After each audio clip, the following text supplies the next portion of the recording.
सेवा कौन करता है? तो सेवा करने का काम सारा का सारा पिछड़े वर्ग के लोग करते हैं। यादव लोग दूध दही घी देने का काम करते, मौर्या लोग सब्जी भाजी देने का काम करते थे, कुर्मी लोग अनाज देने का काम करते थे, माली लोग फूल देने का काम करते थे, कहार लोग पानी भरने का काम करते, कुम्हार लोग बर्तन बनाकर देने का काम करते थे।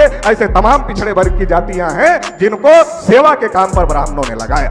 और ब्राह्मणों के शरीर पर जितनी चर्बी है वो चर्बी उनकी कमाई की वजह से नहीं है। ब्राह्मणों के शरीर पर जितनी चर्बी है वो चर्बी पिछड़े वर्ग की कमाई की वजह से है। पिछड़े वर्ग ने कमाया, खुद नहीं खाया, पंडित जी खुद नहीं खाया, पंडित जी को खिलाया, अपने बच्चे को नहीं पढ़ाया मगर पंडित जी को दक्षिणा देने का काम जरूर किया।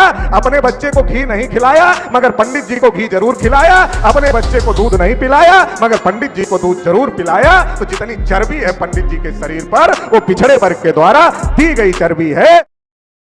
जब इस देश में अंग्रेज नहीं आए थे, जब इस देश में मुगल नहीं आए थे, तब इस देश में ब्राह्मण आए। ये बात हमारे लोगों को पता नहीं है। जब अंग्रेज नहीं आए थे, जब मुगल नहीं आए थे, तब इस देश में ब्राह्मण आए। और जब इस देश में ब्राह्मण आए तो ब्राह्मणों ने क्या किया? अनुसूचित जाति के लोग जो आज की तारीख में हैं उन्हें अछूत घोषित किया, उनका हुक्का पानी बंद किया, उन्हें गांव की दक्षिण दिशा में बसा दिया। और जो पिछड़े वर्ग के लोग हैं उन्हें शूद्र घोषित किया और उनसे सेवा लेने का काम किया। हमारे लोगों को यह पता नहीं है। एकलव्य की कहानी आपने सुनी होगी। एकलव्य गुरु द्रोणाचार्य के पास जाते हैं। गुरु द्रोणाचार्य को कहते हैं, क्या कहते हैं गुरु द्रोणाचार्य को? गुरु द्रोणाचार्य को कहते हैं, गुरुजी हमें धनुर्विद्या सिखा दो। द्रोणाचार्य उनका कुल पूछते हैं, उनका गोत्र पूछते हैं और जैसे पता चलता है कि एकलव्य पिछड़े वर्ग का आदमी है, द्रोणाचार्य क्या करते हैं? एकलव्य को धनुर्विद्या सिखाने से मना कर देते। एकलव्य स्वतः अभ्यास करते, स्वतः प्रयास करते हैं और स्वतः अभ्यास और प्रयास की वजह से एकलव्य दुनिया के सबसे बड़े धनुर्धर हो जाते थे। और जो विद्या एकलव्य को आती थी वो द्रोणाचार्य को भी नहीं आती थी। जब ये बात द्रोणाचार्य को पता चली तो द्रोणाचार्य ने क्या किया?